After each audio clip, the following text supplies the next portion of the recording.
A Esfinge Sem Segredo, por Oscar Wilde. Uma água forte. Achava-me numa tarde sentado no terraço do Café Paz, contemplando o Fausto e a pobreza da vida parisiense a meditar, enquanto bebericava o meu vermute sobre o estranho panorama de orgulho e miséria que desfilava diante de mim, quando ouvi alguém pronunciar o meu nome. Voltei-me e dei com os olhos em Lord Murchison. Não, nos tínhamos tornado a ver desde que estivéramos juntos no colégio, havia isto uns 10 anos, de modo que me encheu de satisfação aquele encontro e apertamos as mãos, cordialmente. Tínhamos sido grandes amigos em Oxford. Gostaria dele imensamente. Era tão bonito, tão comunicativo, tão cavalheiresco. Costumávamos dizer dele que seria o melhor dos sujeitos se não falasse sempre a verdade, mas acho que na realidade o admirávamos mais justamente por causa da sua franqueza. Encontrei-o muito mudado. Parecia inquieto, perturbado e em dúvida a respeito de alguma coisa. Senti que não podia ser o ceticismo moderno, pois Murchison era um dos conservadores mais inabaláveis, acreditava no Pentateuco com a mesma firmeza com que acreditava na Câmara dos Pares, de modo que conclui que havia alguma mulher naquilo e perguntei-lhe se ainda não se havia casado. Não compreendo as mulheres bastante bem, respondeu. Meu caro Geraldo, disse, as mulheres estão feitas para serem amadas e não para serem compreendidas. Não posso amar sem ter confiança absoluta, replicou. Creio que há um mistério na sua vida, Geraldo, exclamei. Conte-me isso. Vamos dar um passeio de carro, respondeu. Há gente demais aqui. Esse carro. Amarelo não. Um de qualquer outra cor. Aquele ali, verde escuro serve. Dentro de poucos minutos estávamos a descer a trote o boulevard na direção da Madalena. Para onde vamos? Perguntei. Oh, para onde você quiser, respondeu. Para o restaurante do Bosque. Jantaremos ali e contar-me-á tudo a respeito da sua vida. Primeiro quero que você me conte a sua. Revele-me o seu mistério. Tirou do bolso uma pequena carteira de marroquim com fecho de prata e entregou-me. Abri-a. Dentro havia a fotografia de uma mulher. Era alta e esbelta e de aspecto singular, com grandes olhos misteriosos e cabelos soltos. Parecia uma clairvoyante, e achava-se envolta em ricas peles. Qual é a sua opinião a respeito desse rosto? Perguntou ele. Inspira confiança? Examinei o retrato atentamente. Parecia-me o rosto de alguém que guarda um segredo, mas o que não podia dizer era se o segredo fosse bom ou mau. Aquela beleza parecia feita de muitos mistérios reunidos, uma beleza de fato mais psicológica do que plástica, e o ligeiro sorriso que lhe flutuava nos lábios era demasiado subtil para ter realmente encanto. Bem, exclamou ele impaciente, que me diz? É a Gioconda em vestes de luto, respondi. Conte-me tudo quanto a ela se refere. Agora não, depois do jantar, disse ele e começou a conversar a respeito de outras coisas. Quando o empregado trouxe o nosso café e os cigarros, lembrei a Geraldo a sua promessa. Ele levantou-se da sua cadeira, caminhou 2 ou 3 vezes acima e abaixo na sala e, deixando-se cair numa cadeira de braços, contou-me a seguinte história. Uma tarde, aí pelas 5 horas, descia eu pela rua Bond. Havia uma terrível aglomeração de veículos e o tráfego quase parado. Perto do passeio estava parado um carrinho fechado amarelo que por esse ou aquele motivo atraiu a minha atenção. Ao passar ao seu lado, vi surgir dele, a olhar para fora, o rosto que lhe mostrei ainda há pouco. Fascinou-me imediatamente. Fiquei a noite inteira a pensar nele e o dia seguinte também. Subi e desci várias vezes por entre aquela maldita confusão, lançando um olhar perscrutador para dentro de todo o carro, à espera do carro fechado amarelo. Mas não pude descobrir Mabel Inconnu 2, e afinal comecei a pensar que era ela apenas um sonho. Cerca de uma semana depois, estava a jantar com Madame de Rastail.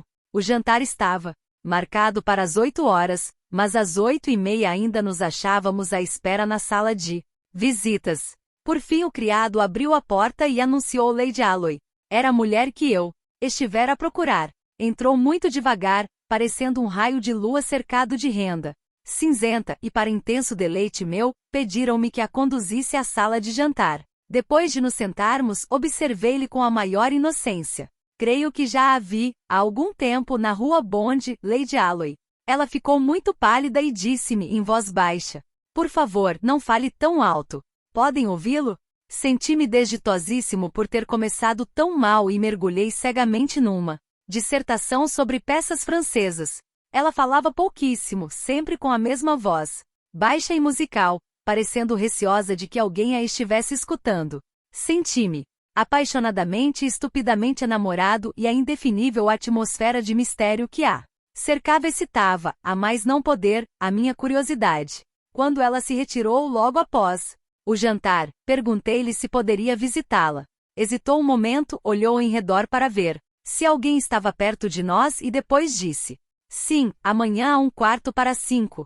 Roguei a Madame de Rastail que me desse informações a respeito dela, mas tudo quanto pude saber é que era uma viúva, morando numa bela casa em Park Lane e como, naquele momento um desses cientistas cacetes começasse uma dissertação a respeito de viúvas, para exemplificar a sobrevivência dos matrimonialmente mais ajustados, despedi-me e fui para casa. No dia seguinte cheguei pontualmente a Park Lane no momento exato, mas o mordomo disse-me que Lady Alloy tinha acabado de sair. Dirigi-me ao clube, bastante desiludido e confuso, e depois de muito refletir, escrevi-lhe uma carta perguntando-lhe se me seria permitido tentar a sorte em alguma outra parte.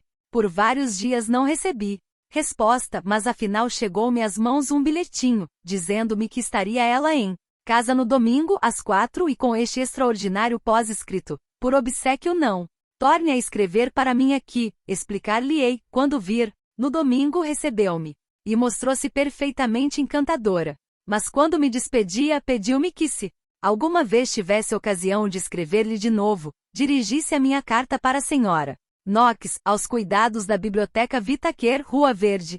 Há motivos, disse ela, pelos quais não posso receber cartas em minha própria casa. Durante toda a temporada havia amildadas vezes e a atmosfera de mistérios sempre se manteve em torno dela. Às vezes pensava que se achava ela em poder de algum homem, mas parecia tão inabordável que não podia acreditar naquilo. Era realmente difícil para eu chegar a qualquer conclusão, pois ela era como um desses estranhos cristais que a gente vê em museus e que são, num momento, claros e em outro turvos. Por fim, decidi-me a pedi-la em casamento. Senti-me doente e cansado daquele incessante segredo que impunha todas as minhas visitas e as poucas cartas que lhe enviei. Escrevi-lhe para a biblioteca, perguntando-lhe se podia ver-me na segunda-feira seguinte, às 6 horas. Respondeu que sim e senti-me transportado ao 7º céu. Estava apaixonado por ela, a despeito do mistério, pensava então. Em consequência dele, vejo agora. Não, era a mulher mesma que eu amava. O mistério perturbava-me, enlouquecia-me. Por que o acaso fez-me descobrir a pista? Descobriu-a então? Exclamei. Receio que sim, respondeu. Julgue você por si mesmo.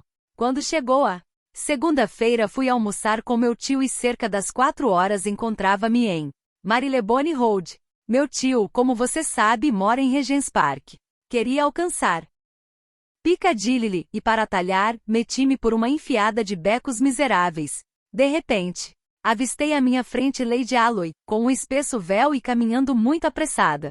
Ao chegar à derradeira casa da rua, subiu os degraus, tirou do bolso uma chave, abriu a porta e entrou. Aqui está o mistério, disse a mim mesmo e apressei-me em examinar a casa. Parecia uma espécie de prédio de aluguer. No degrau da porta estava caído o lenço dela. Apanhei-o e meti-o no bolso. Depois comecei a refletir no que devia fazer. Cheguei à conclusão de que não tinha o direito de espioná-la. Tomei um carro e segui para o clube. Às 6 horas fui visitá-la. Estava sentada num sofá em traje de chá, um tecido prateado, preso por uns broches de certas estranhas pedras lunares que sempre usava. Era de uma beleza perfeita. Alegra-me tanto vê-lo, disse. Não saí hoje durante o dia. Olhei para ela, estupefato, e tirando o lenço do meu bolso, entreguei-lhe. Deixou cair isto esta tarde, Lady Alloy, na rua Cunor, disse eu, calmamente. Ela olhou para mim, aterrorizada, mas não fez o menor gesto para pegar no lenço. Que estava a fazer ali? Perguntei. Que direito tem o senhor de fazer-me perguntas? Replicou. O direito de um homem que a ama, respondi-lhe. Vim aqui para pedi-la em casamento. Ocultou o rosto nas mãos e desfez-se em pranto. Tem de responder-me, e continuei. Ela ergueu-se e, fitando-me o rosto, disse. Lord Murchison, nada tenho a dizer-lhe. Foi encontrar alguém? Exclamei. É esse o seu mistério. Ela ficou terrivelmente pálida e disse. Não fui encontrar ninguém. Não pode dizer a verdade? Exclamei. Já a disse, replicou ela. Eu estava a enlouquecer, alucinado. Não sei o que disse, mas foram coisas terríveis. Por fim, saí à pressa da casa. Escreveu-me uma carta no dia seguinte. Devolvi-lhe, intacta, e parti para a Noruega, em companhia de Alan Colville. Um mês depois regressei e a primeira coisa que vi no Morning Post foi a notícia da morte de Lady Alloy. Apanhara um resfriado na ópera e morrera dentro de 5 dias, de congestão pulmonar. Fechei-me em casa e não quis ver ninguém. Tinha amado tanto, tinha amado tão loucamente. Meu Deus, quanto amara eu aquela mulher. E você foi àquela rua, àquela casa? Perguntei. Sim, respondeu. Um dia fui à rua com Nor. Não podia deixar de fazê-lo. Vivia torturado pela dúvida. Bati a porta e uma mulher de aspecto respeitável abriu-a para mim.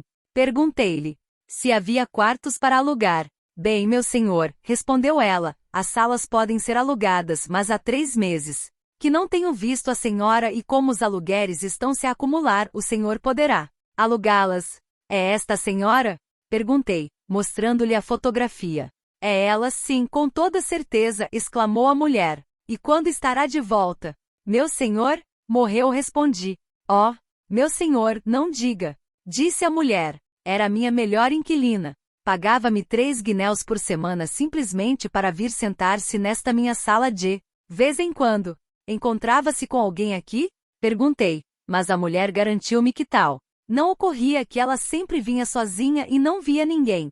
Mas afinal, que fazia ela aqui? Exclamei. Ficava simplesmente sentada na sala, meu senhor, lendo livros e às vezes tomava chá, respondeu a mulher. Não sabia o que dizer, de modo que lhe dei um soberano e saí. Agora que pensa? Que significava tudo aquilo? Não acredita que a mulher estivesse a dizer a verdade? Acredito. Então por que ia Lady Alloy ali? Meu caro Geraldo, respondi, Lady Alloy era simplesmente uma mulher com a mania do mistério. Alugava aqueles quartos somente pelo prazer de ir ali, de véu descido e imaginando ser uma heroína. Tinha paixão pelo segredo, mas não passava de uma simples esfinge sem segredo. Estou convencido disto, repliquei. Lord Murchison tirou do bolso a carteira de marroquim, abriu-a e olhou a fotografia. Quem sabe? Disse afinal.